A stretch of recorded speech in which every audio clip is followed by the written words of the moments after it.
pertama-tama saya minta maaf sama Citra Kirana khususnya ya. Sedikit pun saya di sini tidak ada maksud merusak rumah tangga mereka. Jadi kita sama-sama seorang ibu yang memiliki anak, tahu persis bagaimana rasanya kan. Dan di sini juga memang ada kebenaran yang harus diungkap.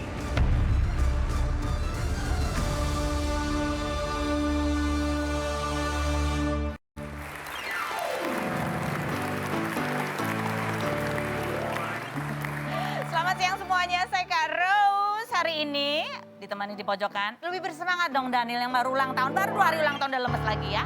Kita akan menemani Anda semua di acara Rumi No Secret. Wah. Pasti udah tahu dong siapa saja bintang tamu kita hari ini. Sudah siap di depan layar kaca Anda. Jangan kemana-mana ya. Kita ke pojokan dulu sebelum ke tamu-tamu saya. Untuk membahas berita-berita yang hot. Baik yang datang dari dunia nyata maupun dari dunia maya. Oke baiklah, ini ada yang hot sekali yang aku baru lihat kemarin ya. Dan ini kayak aku rasa apa yang kita lihat di sosial media tentang video seorang pengasuh anak memperlakukan anak anak asuhnya seperti itu tuh pasti jiwa ibu-ibu tuh rasanya gemes gitu ya. Dan ini video yang kemarin itu diduga itu menimpa anaknya Nindi ya. Beredar rekaman CCTV Putri Nindi Ayunda terima kekerasan dari ex pengasuh begitu. Coba kita lihat ini cuplikan CCTV, barangkali ada di antara Anda yang belum melihat dan ini tersebar sudah di sosial media. Kita lihat yang berikut.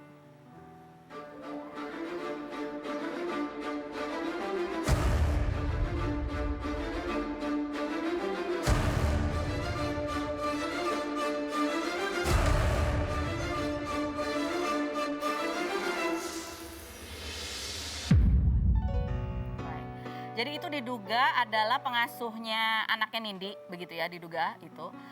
Dan itu adalah pengasuh yang diduga juga diceritakan Nindi sempat merekam pembicaraan Nindi pada saat proses perceraiannya dengan Aska, pembicaraan Nindi dengan ibunya, dengan kakaknya. Dan itu juga diduga adalah pengasuh yang sama yang mengambil dokumen-dokumen milik Nindi, begitu ya.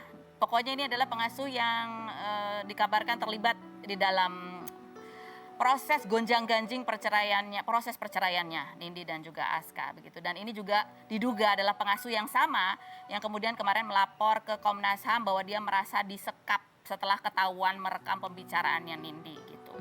Oke, ini dari berita yang beredar di sosial media kemarin malam itu banyak sekali yang kemudian yang mengirimkan DM ke Nindi gitu ya, bertanya bagaimana kabar anaknya dan memberikan support untuk Nindi. Dan ini adalah story terbaru dari Nindi berupa ucapan terima kasih. Dia bilang begini, terima kasih semua cintanya untuk Tuan Putri Kanara. Dia bilang banyak sekali yang DM dan WA untuk Kanara. Semoga segala kebaikan dibalas oleh Allah Subhanahu Wa Taala begitu ya.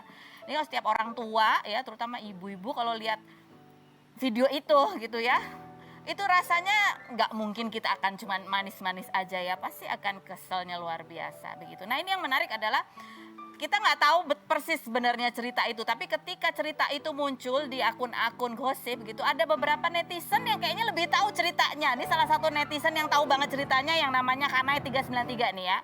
Dia nulis gini, abis olah muncul tentang rekaman suara, Mbak N langsung mengeluarkan video ini. Usut punya usut, ini kejadian udah lama.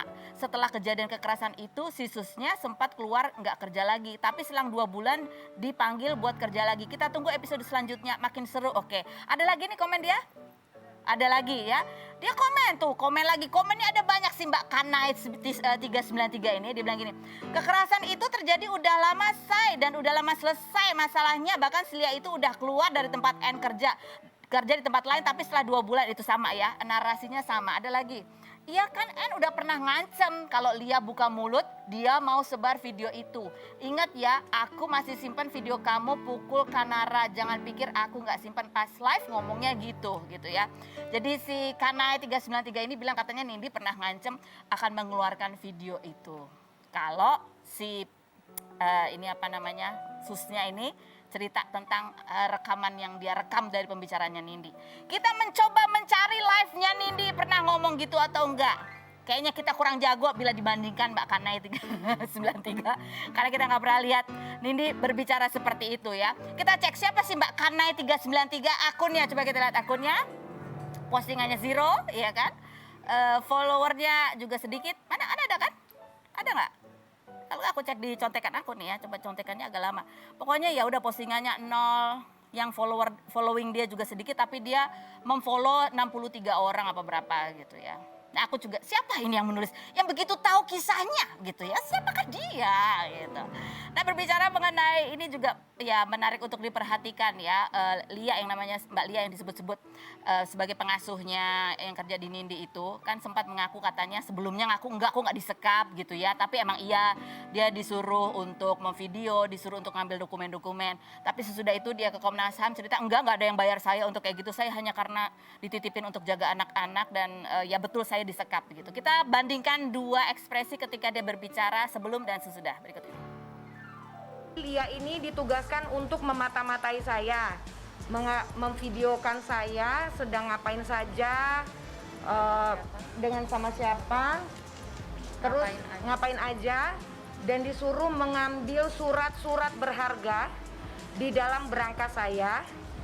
Itu Lia yang ngambil dan diserahkan kepada Pak Kinenta, adik kandung dari Bapak Askara.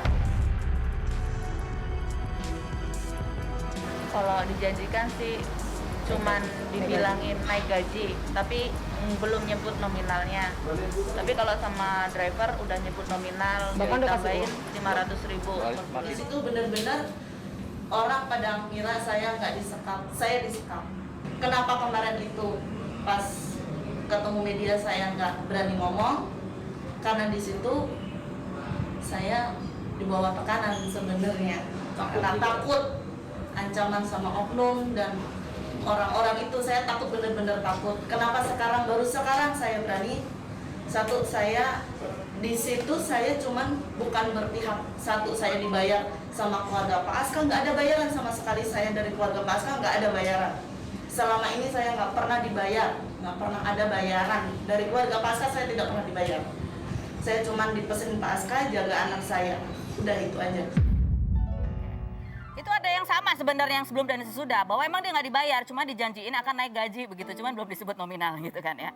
Tetapi dia tidak membantah bahwa dia memang mengambil gambar, dia juga tidak membantah bahwa dia sudah mengambil berkas, dia hanya mengkoreksi bahwa dia mengalami penyekapan yang kita juga masih belum tahu karena itu dilaporkannya ke Komnas HAM.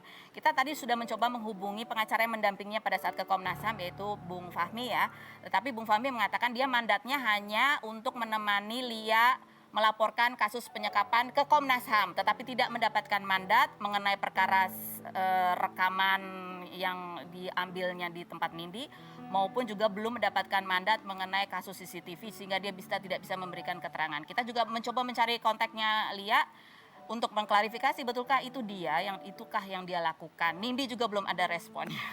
Begitu ya. Aku udah mencoba menelpon ke berbagai sudut dan penjuru dunia. Begitu.